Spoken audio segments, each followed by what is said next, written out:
Bollywood star couple Abhishek Bachchan, Aishwarya Roy విడాకులు తీసుకుంటున్నారంటూ గత కొద్ది రోజులుగా బాలీవుడ్ మీడియాలో కథనాలు వెలువడుతున్న సంగతి అందరికీ తెలిసిందే. 2007లో ఐశ్వర్య రాయ్, అభిషేక్ బచ్చన్ ప్రేమ వివాహం చేసుకున్నారు. వీరికి ఆరాధ్య అనే పాప కూడా ఉంది. 16 ఏళ్లు బాగానే సాగిన కాపురంలో గత కొంతకాలంగా విభేదాలు చోటు చేసుకుంటున్నట్టు తెలుస్తోంది. అభిషేక్ బచ్చన్, ఐశ్వర్య రాయ్ విడాకులు తీసుకుంటున్నారంటూ గత కొద్ది రోజులుగా బాలీవుడ్ మీడియాలో కథనాలు వెలువడుతున్నాయి. తాము కలిసే ఉన్నామని, విడాకులు తీసుకోవటం లేదని ఐశ్వర్య రాయ్ క్లారిటీ ఇస్తూ ఫ్యామిలీ ఫోటోలు షేర్ చేసినప్పటికీ ఈ పుకార్లు మాత్రం ఆగటం లేదు.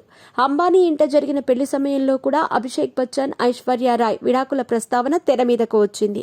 మీ పెట్స్ కి గ్రూమింగ్ నుంచి బర్త్డే సెలబ్రేషన్స్ వరకు అన్నింటిలో మంచి ఆఫర్స్ ని మాయా టైల్స్ అండ్ ట్రయల్స్ వారు మీ ముందుకి తీసుకుని వచ్చారు. ఎక్కడో కాదు, మన బాజ్పల్లిలో. Phone number 8985555318. ఫోటో సెషన్ లో భాగంగా బచ్చన్ ఫ్యామిలీతో కాకుండా ఐశ్వర్య రాయ్ ఒక్కరే ఫోటోలు దిగటంతో మరోసారి ఈ జంట విడాకుల గురించిన చర్చ నడిచింది. ఈ ఘటన తర్వాత ఐశ్వర్య రాయ్ కూతురితో కలిసి ఒంటరిగా విదేశాలకు వెళ్లటంతో మరోసారి అభిషేక్ బచ్చన్, ఐశ్వర్య రాయ్ విడాకులు తెర మీదకు వచ్చాయి. ఇటీవల వీరిద్దరూ కలుసున్న వీడియో కూడా ఒకటి బయటకు వచ్చింది. కూతురితో వీరిద్దరూ దుబాయ్ వెకేషన్ కి వెడుతున్నట్టు తెలుస్తోంది. విమానాశ్రయం నుంచి బయటకు వచ్చి బస్సు ఎక్కుతున్నారు. ఇందుకు సంబంధించిన వీడియో వైరల్ అవుతోంది. ఈ వీడియోతో విడాకుల రూమర్లకు ఈ జంట చెక్ పెట్టినట్టయింది. అయితే తాజాగా ఐశ్వర్య రాయ్ తన సోషల్ మీడియాలో కొన్ని ఫోటోలను షేర్ చేసింది. ఆరాధ్య పుట్టినరోజుకు సంబంధించిన ఫోటోలను ఐశ్వర్య సోషల్ మీడియాలో పోస్ట్ చేశారు. ఆరాధ్య బచ్చన్ రీసెంట్ గా 13వ ఏట అడుగుపెట్టడంతో యువర్ అఫీషియల్లీ టీనేజర్ ఆరాధ్య అంటూ పోస్టర్ పెట్టి మరీ కూతురికి అల్లారు ముద్దుగా ట్రీట్ ఇచ్చింది.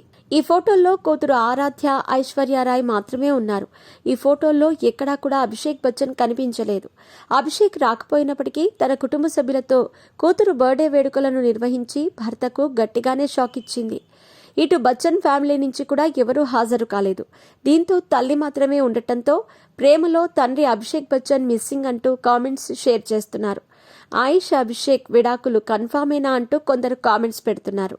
గత కొద్ది రోజులుగా అభిషేక్ బచ్చన్ నుంచి ఆయిష్ విడాకులు తీసుకుంటోందనే పుకార్లు షికారు చేస్తున్నాయి. ఈ వార్తలకు బలం చేకూర్చే విధంగా ఏ ఫంక్షన్, పార్టీలకు వెళ్లినా కేవలం ఆయిష్, ఆరాధ్య మాత్రమే విడిగా వెళుతున్నారు. అభిషేక్ బచ్చన్ సింగిల్ గా వెళ్లటంతో పుకార్లు కాదు, నిజంగానే విడిపోతున్నారనే దుమారం చెలరేగుతోంది.